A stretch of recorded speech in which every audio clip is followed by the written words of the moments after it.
Hello friends, I Agrawal AS, Assistant Professor in Civil Engineering Department, Sandipani Technical Campus, Latur. The topic is Analysis of the Pin-jointed Externally Indeterminate Frame by Castiglion's Theorem or Principle of Minimum Energy. Learning outcomes. Student will be able to understand the steps of analysis by Castiglion's theorem, and also student will be able to analyze the externally indeterminate pin-jointed frame. This is a numeric. Determine the forces in the member of the frame as shown in below, and having the axial flexibility of all the members is the same, that is the L by A. And here the joint A is hinge joint and joint E is a hinge joint. So first step is the calculation of the DSI, that is the degree of static indeterminacy. So ds, that is the total static indeterminacy, is equal to DSE plus the DSI, that is the external static indeterminacy and internal static indeterminacy. So DSE is equal to R minus 3, where R is the number of reactions. So these are the reactions RA, HA, RE and the HE, 4 reactions. So DSE is equal to 4 minus 3. So DSE is equal to the 1. The next is the internal static indeterminacy, that is equal to M minus in bracket 2J minus 3. M is the number of members, that is the 7, and J is the number of joint, and that is the 5. So put the value into the formula. DSI is equal to 7 minus in bracket 2 into 5 minus 3. So that is equal to the 0. So total static indeterminacy is 1 plus 0, that is 1. So we can here say that this frame is a externally indeterminate frame. So now take a pause and question arise in the mind that what are the different steps to the analysis of the frame. Now steps of analysis. First is remove the redundant, then next is calculation of the reactions, then P analysis, and then the K analysis. Then next is prepare this table. First column is member, then area, then the length, then the P, that is the force developed in the member due to the external applied load, then the K, the force in the member developed due to the unit force, then PKL by AE column, then K square L by AE column, and here at last is the summation of PKL by AE and summation of K square L by E. So by using these both, here X is equal to minus sigma PKL by AE divided by the summation of K square L by the AE. Here X is the force in the redundant. So once we got the value of the X, then final forces in the members are like this: S1, S2, S3. Here S1 is equal to P1 plus X into the K1. So P1 is the member force due to the external applied load, and K1 is the member force due to the unit load.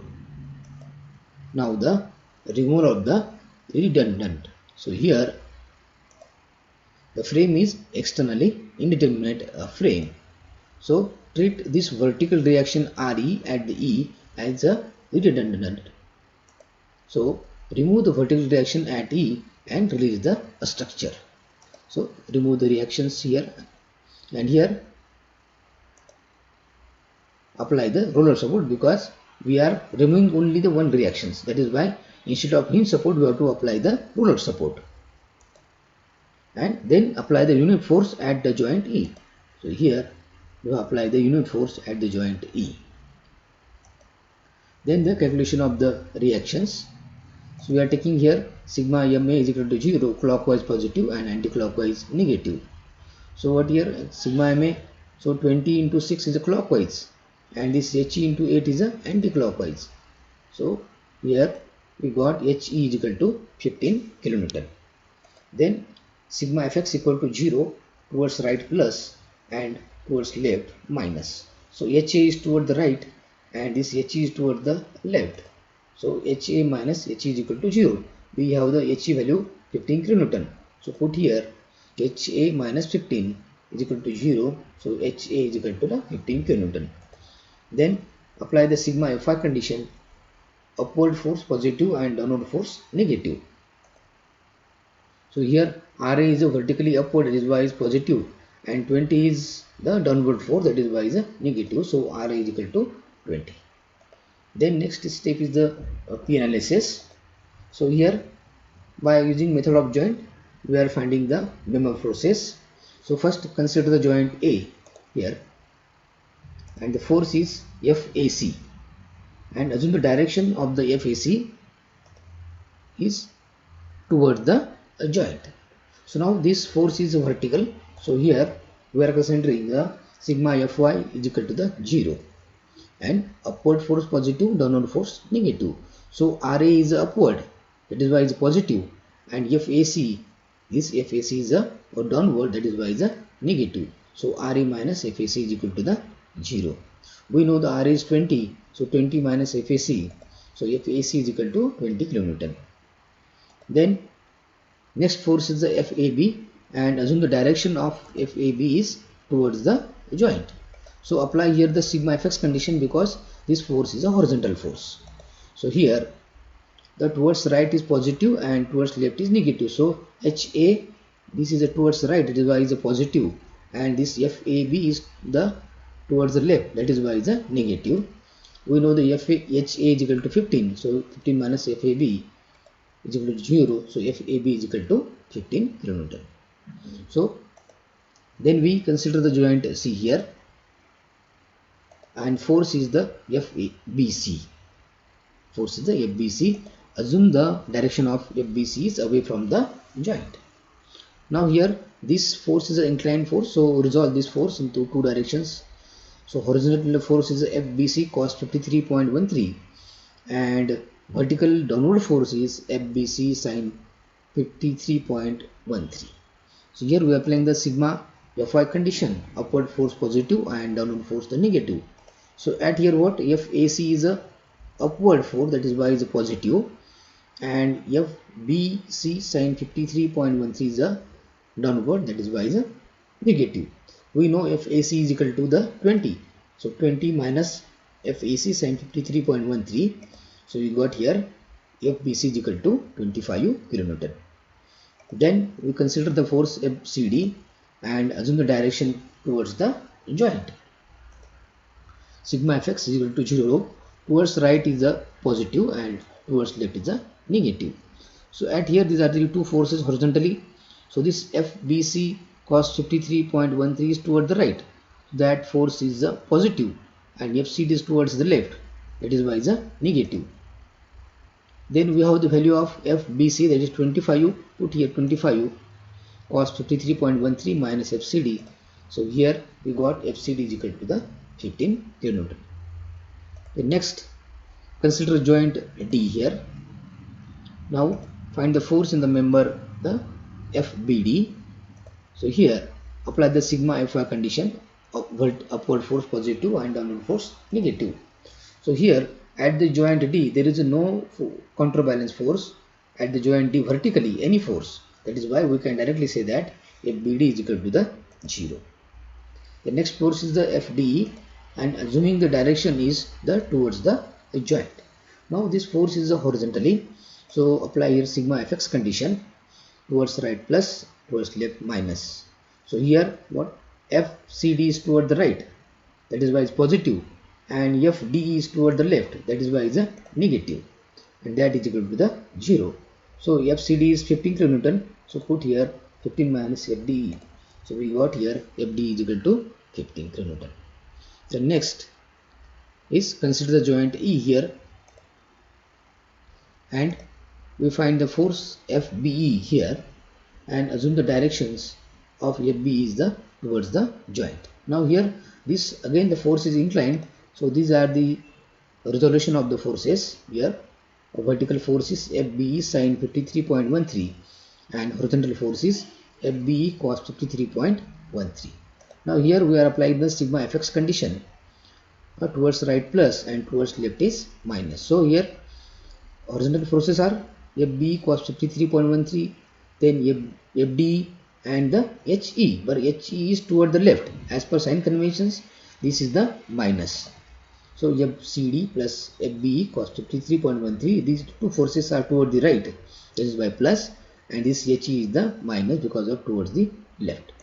So now FD is the 15 and HE also the 15. So 15 gets cancelled out. So FBE cos 53.13 is equal to 0. So FB is equal to the 0.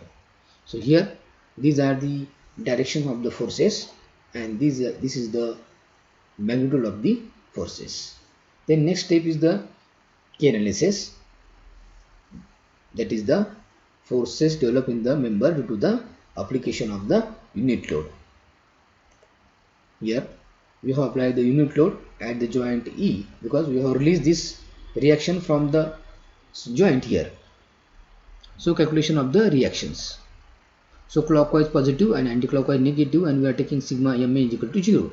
So at here MA, so what here 1 into this 12 is the positive because this rotate in the clockwise direction. Then this HE into the 8, this rotate in the anti-clockwise direction, that is why is minus. So 1 into 12 minus HE into the 8. So here we got HE is equal to 1.5. Then we apply the sigma fx condition here, towards right plus and towards left is minus. So HA is toward the right, so plus, and HE is towards left, that is why is minus. So HA minus HE is equal to 0. So HA minus 1.5 is equal to 0. HA is equal to 1.5. Then next apply the sigma Fy condition, upward positive and downward negative. Here RA we are assuming upward force, so that is positive, and here this one force is the downward, that is why is negative. So RA minus 1 is equal to 0. So RA is equal to the 1. The next is the apply the method of joint and find the member forces one by one here. So we are here consider first the joint A,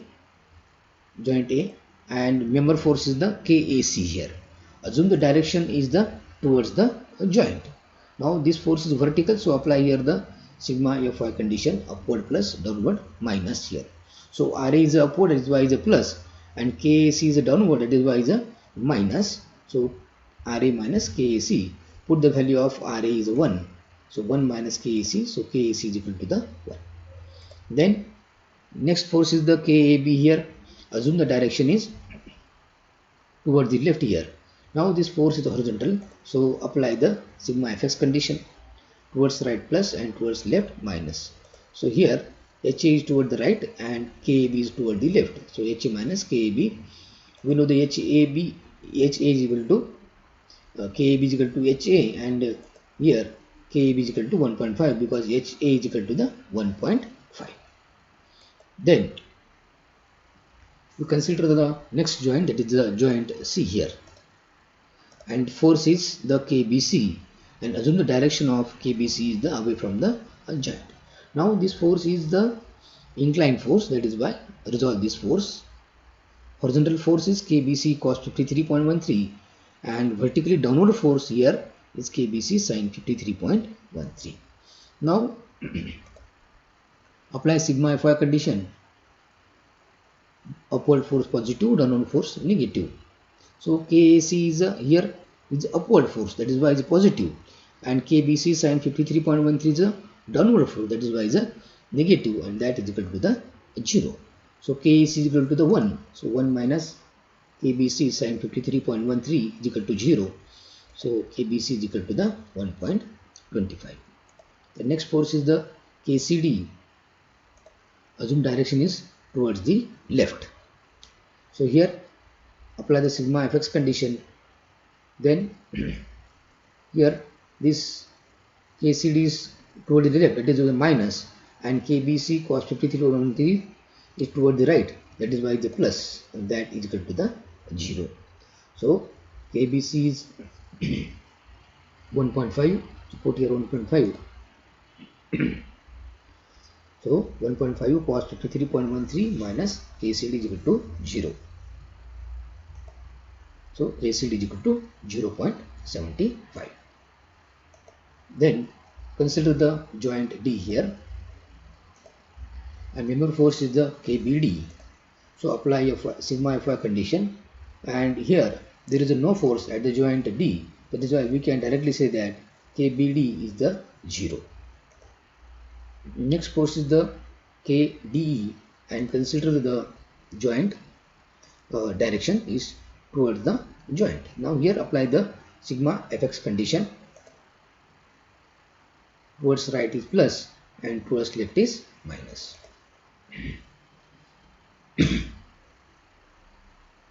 So KCD is toward the right, that is why the plus, and KD is toward the left, that is why is a minus.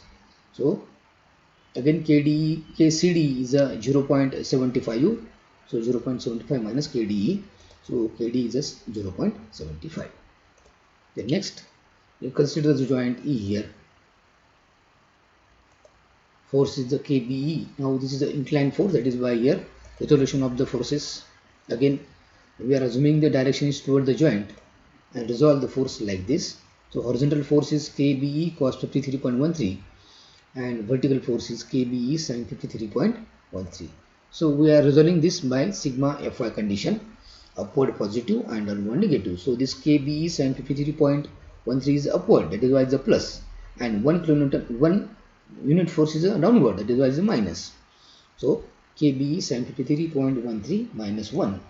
So KBE sin 53.13 is equal to 1. KBE is equal to 1.25. So here these are the forces and these are the magnitude of the forces. The next, this is a table last. Then next step, the first column is the members A, B, C, D, D, A, C, B, D, B and B. Now here A and L are the dash because here axial flexibility is same for all the member, that is why here there is no consideration of the area and the length. Then the next column is the force developed in the member due to the externally applied load, that is a P, and here sign convention is the compressive positive and the tensile negative. So here positive forces are the compressive and this is the negative. The next column is the force developed in the member due to application of the unit load. So 1.5, 0.75, 0.75, 1, 0, and here is minus 1.25. That is indicate that force is a tensile force. The next column is the what? Is a PKL by AE. Here L by A is the same. That is why only remain is a P into the K. So P is a what? Is a member force developed due to the external applied load, and that is a 15. So 15 into the K. 15 into 1.5. That is a 22.5. In this way 11.25, 11.25, 20, 0, 31.25 and 0. And here is a summation of PKL by AE, that is equal to 96.25. The next column is the K square L by the AE. Here again the L by A is the same, that is why only remain here the K square. So K is this column that is a K. 1.5 square, that is the 2.25. In this way 0.5625, 0.5625, 1, 0, 1.5625, 1.5625, and here is summation of this all the values, algebraic summation is 7.5. So by using our formula, that is XE, that is reaction at E, that is equal to minus summation of PKL by AE divided by summation of K square L by the AE, and here axial flexibility is the same, that is why L by AE gets the cancel out. So that we can see that is equal to minus sigma Pk by the sigma K square. So Xe is equal to minus 96.25 divided by the 75. So we got here Xe is equal to minus 12.83 kN. Now once we got this Xe, so we can find the member forces. So the formula is the S1 is equal to P1 plus X into the K1, then S2, S3 and the S4 and the so on. And in this formula here P1 is a force developed in the member due to the external applied load is a P1, and K1 is a force developed in the member due to the unit load. Then this is a table. Here X is equal to minus 12.83 kN. Here all the members A, B, C, D, D, E, A, C, B, D, BC and the PE, and last is the AD. First column is the force developed in the member due to the external apply load, and second column is the force developed in the member due to the application of the unit load.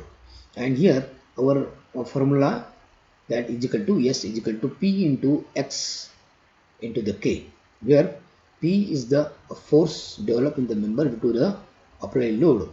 So for this member AB, so P is a 15, here this 15 is calculated previously, then this minus 12.83, so put here minus 12.83 into the K, so K is 1.5, so that is equal to minus 4.245.